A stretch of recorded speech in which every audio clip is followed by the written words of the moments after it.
अस्सलाम वालेकुम फ्रेंड्स। इस वीडियो में हम आपको FBR tax payers profile fill करने का तरीका बताएंगे।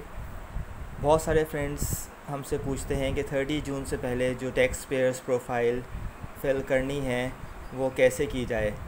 उसके लिए आपको सबसे पहले FBR वेबसाइट ओपन करनी पड़ेगी iris.fbr.gov.pk/public/txplogin.xhtml। ये जो आपकी स्क्रीन पे एड्रेस नज़र आ रहा है, इससे आप ओपन कीजिए या आप गूगल भी कर सकते हैं। जब आप ये वेबसाइट ओपन करेंगे तो आप देखेंगे ऊपर वेबसाइट पे लिखा आएगा statutory deadline for furnishing updating of tax payers profile under section 114A of the Income Tax Ordinance 2001 is 30th June 2021. Please update your profile before the deadline in order to avoid penal consequences under the law. इसमें सबसे बड़ा एक जो drawback है कि अगर आप 30 जून से पहले अपनी प्रोफाइल फ़िल नहीं करते, वो ये है कि आप फाइलर नहीं रहेंगे बल्कि आप नॉन फाइलर बन जाएंगे। और फाइलर बनने के लिए आपको फिर इनका active tax payers list surcharge पे करना पड़ेगा अगर आप मार्च 2022 से पहले फाइलर बनना चाहते हैं दोबारा। तो सबसे पहले वेबसाइट वाली ओपन करिए और लॉगिन कीजिए। इधर आप लॉगिन में स्क्रीन पे देखेंगे कि दो फील्ड्स हैं, एक रजिस्ट्रेशन नंबर, एक पासवर्ड। रजिस्ट्रेशन नंबर वाली फ़ील्ड में अपना CNIC नंबर एंटर कीजिए और पासवर्ड में अपना FBR आईरिस का पासवर्ड एंटर कीजिए और लॉगिन हो जाइए।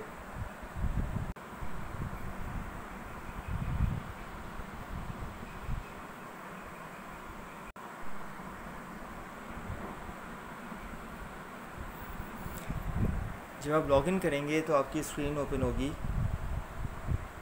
उसमें आप देखेंगे कि ऊपर टॉप पे लिंक्स आ रहे होंगे, उसमें एक लिंक होगा माय प्रोफाइल। उस माय प्रोफाइल के लिंक पे क्लिक कीजिए।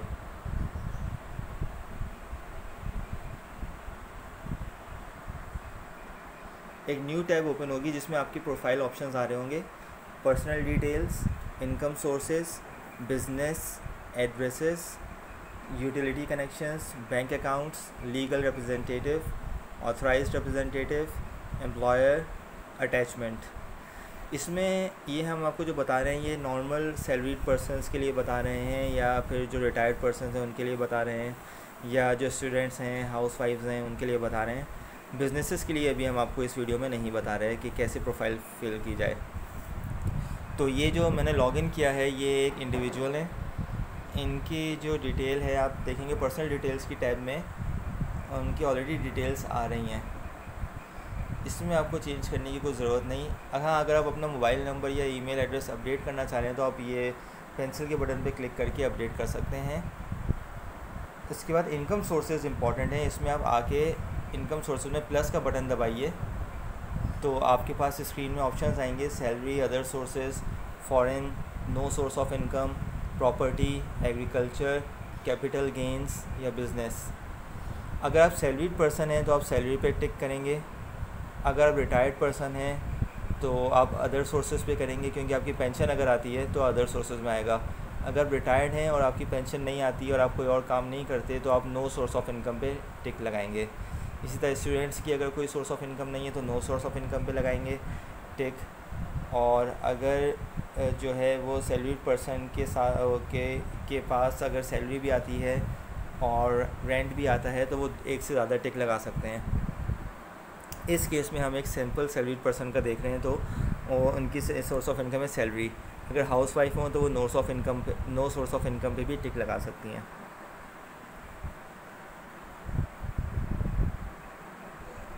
आप जब इस पर सिलेक्ट करेंगे सैलरी पे तो आपसे मैंने ऑलरेडी ऐड किया हुआ था इसलिए कह रहा है, मैंने आपसे सेव करने का ऑप्शन पूछेगा, सेव कर लीजिए। बैंक अकाउंट, फिर आपको नेक्स्ट स्टेप ये करना है कि बिजनेसेस पे आपको ज़्यादा बिज़नेस नहीं है, ऐड नहीं करें। एड्रेसेस आप जो देख रहे हैं वो आपका एड्रेस ऑलरेडी आ रहा होगा। अगर आपको एड्रेस अपडेट करना है, चेंज करना है तो प्लस के साइन दबाइए और नया एड्रेस ऐड कर दीजिए, लेकिन आपका पुराना वाला एड्रेस वहाँ पे मौजूद रहेगा। यूटिलिटी कनेक्शंस जो हैं वो बिज़नेस के लिए हैं कि बिज़नेस अगर आपका है तो बिज़नेस के नाम पे कोई कनेक्शंस हों तो वो इसमें आते हैं। इंडिविजुअल्स के लिए नहीं है, जो नॉन बिज़नेस हैं उनके लिए यूटिलिटी कनेक्शंस नहीं फिल करने। बैंक अकाउंट्स के लिए आप जो है आए बैंक अकाउंट्स वाली स्क्रीन पे, इधर जो प्लस का बटन आ रहा है इस पे जाके अपना बैंक अकाउंट ऐड कीजिए, ये लाजमी है। इसके लिए आपके पास अपने बैंक का IBAN international bank account number होना लाजमी है। बैंक अकाउंट ऐड करने के लिए आप प्लस का बटन दबाइए, तो आपसे सबसे पहले बैंक की टाइप पूछेगा बैंक अकाउंट की, वो है आपका अकाउंट जो आप ऐड करने जा रहे हैं। सेकंड नंबर पे पूछेगा फॉर्म ये है कि आपका करेंट अकाउंट है, सेविंग अकाउंट है, स्पेशल सेविंग्स अकाउंट है, नेशनल सेविंग्स अकाउंट है, या कौन सा अकाउंट है। तो अगर आपका करेंट अकाउंट है तो आप करेंट अकाउंट पे टिक सिलेक्ट कर लीजिए। इंस्टीट्यूशन ये पूछेगा कि कौन से बैंक में है आपका अकाउंट, आप सर्च कीजिए। इसमें आपको बैंक के नाम के साथ साथ अपनी ब्रांच का नाम मालूम होना भी ज़रूरी है, तो आपके लिए उससे सर्च करने में आसानी हो जाएगी। फॉर एग्ज़ाम्पल मैं अगर ऐड करना चाहूँ UBL KDA scheme number 1 branch Karachi,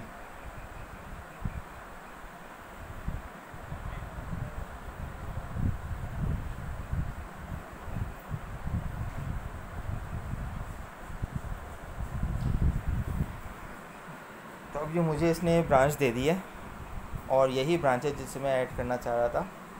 ये खैर KDA स्कीम नंबर 1 ब्रांच नहीं आई, KDA स्कीम नंबर 16 ब्रांच है। इसके नीचे अब मैं देखूँगा तो ब्रांचेस की लिस्ट आनी है। KDA स्कीम नंबर 1 ब्रांच ये है स्टेडियम रोड वाली, इसे मैं सिलेक्ट कर लूँगा। इसके बाद मुझे IBFT का कॉलम जो फील्ड है वो ब्लैंक छोड़नी है और नीचे अपना IBAN नंबर ऐड करना है।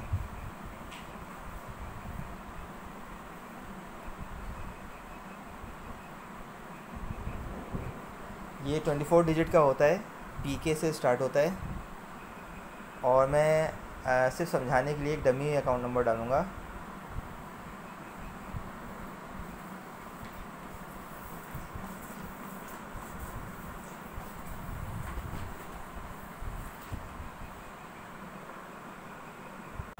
ये मैंने सिर्फ एग्जांपल के लिए एक डमी अकाउंट नंबर डाला है। आप अपना इधर करेक्ट अकाउंट नंबर डालेंगे जो कि आपकी चेकबुक पे भी प्रिंट होता है, नई चेकबुक्स जिनके पास हैं, वरना वो अपनी बैंक ब्रांच से कॉल करके मालूम कर सकते हैं कि IBAN नंबर क्या है। इसके बाद इसकी करेंसी है, हमारा अकाउंट किस करेंसी में है। अगर यूरो अकाउंट है तो यूरो सेलेक्ट करेंगे, अगर PKR अकाउंट है तो PKR सेलेक्ट करेंगे।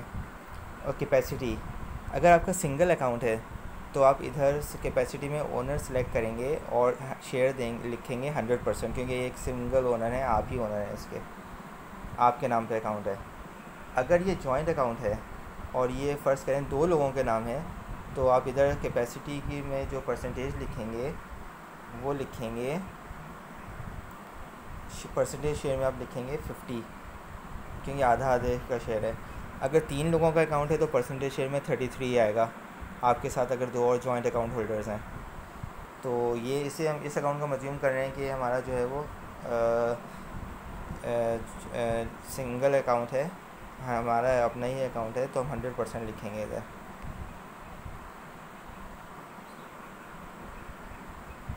अब ओके पे क्लिक कर देंगे,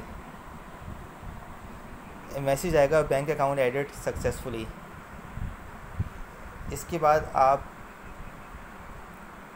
जो है वो क्लिक करिएगा सेव चेंजेस पे।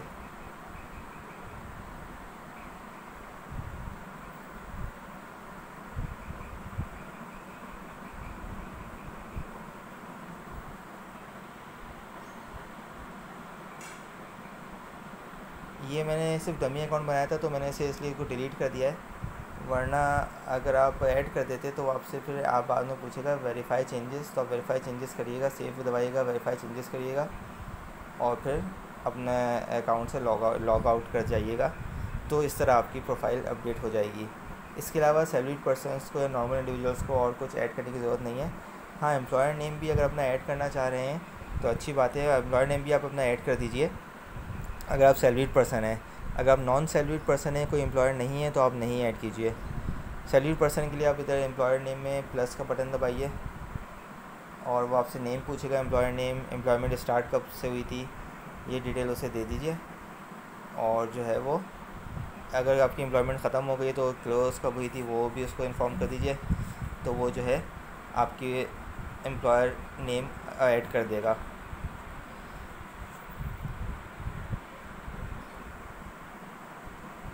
इसके बाद आप चेंजेस सेव करके लॉग आउट हो जाइए।